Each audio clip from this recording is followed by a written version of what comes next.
рӯзи 31 август ба имзо расонид. Не видеоклипро хушбахтона бас намекунем. Гузаронида киши чи гуфту шунидҳо ки мешава, баъдан видео мекунем ба маълумоти шумо мерасонем. Худо хоҳад. Ассалому алайкум ба ҳама тамошобинони барномаҳои канали Юрист TJ. Тамошобинони азиз, як мавзӯи муҳим чихеле ки аз номи видео дидем. То охирша тамошо кунен ва ҳатман лайк мондана фаромӯш накунен. Тамошобинони азизу гироми қадр, чихеле ки медонен дар канали ма конкурси нав сар шуда. Яй айни ҳол нафарҳое ки тамошо кардесен билет харидана фаромӯш накунен. Нархи як дона билет 200 рублай. Шоҳҷоизаҳои конкурси ма якта BMW F10, якта Camry 3 ва якта Kia K5 соли 2022. Ба 200 рубл метавонӣ ки соҳиби ҳамин мошино бошад ё соҳиби 74 таи дига приз. Номерои WhatsApp ки дар рӯи экран мебинен, дар ҳамин номер картаи Сбербанк ҳастай. Карта ба номи Мунис мебурояд. Сумта парто ва чекта дар ҳамин WhatsApp равон ки. Ҳаракат ки ҳозир билет бихар. Хоб мавзӯи асосии имрӯзаи мо оиди даъваткунӣ ба хизмати ҳарбӣ, призови тирамоҳӣ, фармонаш аз ҷониби президенти ҷумҳурии Тоҷикистон муҳтарам Эмомалӣ Раҳмон ба имзо расид. Гуфта мешавад ки ҷавононе ки ба синни 18 расидаанд ва ҳуқуқи ба таъхир андохтани муҳлати даъват ё озод будан аз даъват ба хидмати ҳарбиро надоранд, ба аскарӣ даъват карда мешаванд. Фармони дахлдору президенти ҷумҳурии Тоҷикистон муҳтарам Эмомалӣ Раҳмон рӯзи 31 август ба имзо расонид. Тибқи ин санад, аскароне ки муҳлати муқарраргардидаи хизмати ҳарбиро адо намуданд, моҳҳои октябр, ноябри соли 2023 аз сафи қувваҳои мусаллаҳи ҷумҳурии Тоҷикистон ба эҳтиёт рухсат карда мешаванд. Вазорати дифоъ, раисони комиссияи даъватӣ вилояти мухтори Кӯҳистони Бадахшон, вилоятҳо, шаҳри Душанбе ва шаҳру ноҳияҳо даъвати шаҳрвандонро аз ҳисоби интихоби дақиқи даъватшавандагон бо дар назардошти хусусиятҳои хоси хизмат амалӣ намоянд. раисони шаҳру ноҳияҳо муваззаф шуданд ки якҷо бо комиссариятҳои ҳарбӣ бо дарки масъулият даъвати муташаккилонаи шаҳрвандонро ба хизмати ҳарбӣ ба роҳ монанд.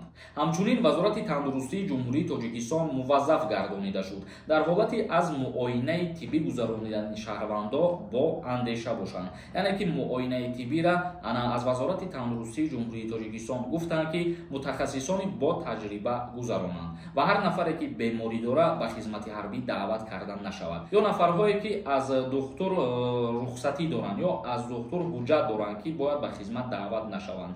ё нафарҳое мегирем агар ки нав оператсия шидагияну ягон кори вазнин карданашон мумкин нестай. ё нафарҳое ки зренияшон пастай. умуман дар муоинаи тиббӣ кардан ин чизҳоро аниқ ва дақиқ мекунанд.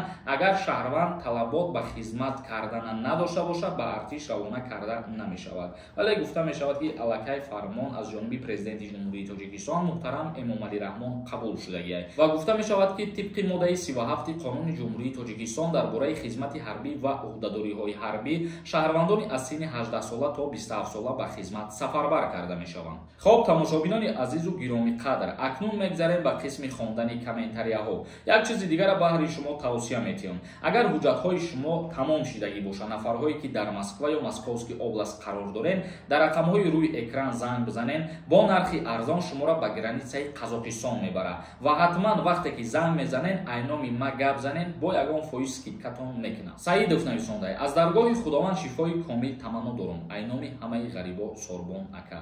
зиндаву сарбаланд бошед мардуми тоҷик. ҳазор раҳмати калон нафарҳое ки дар комментария ин гуна суханҳои хуб нависонден. бо амри худованд рӯзи душанбе мо берун аз ватан дар дигар ҷо ҷарроҳӣ дорем ва ҳамин қадар мегӯм ки дар ҳаққи мо дуогӯ бошем. муҳиддин нависондай: ассалому алайкум акаҷон, мегуфти баъд видеоклипро бас мекунӣ ё ки не? оиди оператсия дар назар дорам. не видеоклипро хушбахтона бас намекунем ва бо амри худованд ҳамин ҷарроҳи мо хуб ки бигзара. як 3 рӯз 4 рӯз мумкин видео накунем ва баъдан камтара ки бо созсар шидем видео мекунем. шумо фақат дар ҳаққи мо дуои хайр кунед. як кас нависонда: ассалому алайкум брат, ман як писар ҳастам. хостам равон сардори оила гузаронам. гуфтан аблава сар шава биё духтур гузаронем, баъд мегзаронем сардори оила. равам ё ин ки не? агар ту дар ҳақиқат як фарзанд бошӣ, бале ба военкомати ноҳиятон рафта муроҷиат мекунӣ, аз ҷои зистат ҳуҷҷат мегирӣ ва паспорти падару модара мегирӣ, заксшона мегирӣ, мебарӣ пешниҳод мекунӣ, баъдан ба ту ҳуҷҷати якаписарӣ дода мешавад. нафарҳое ки як фарзанданд аз хизмат озод ҳастанд. азизов нависонда: ассалому алайкум акаи Сорбон, созен саломатиё хубай. Ака мегӯянд дар Федератсияи Русия ҷаласаи вазирон оиди мигратсия гузаронида мешавад. Шумо хабар надоред ки ин ҷаласа кай гузаронида мешавад? Худованд ба кору фаъолияти шумо барор диҳад. Азо раҳмати калон, бале дар ҳақиқат дуруст аст.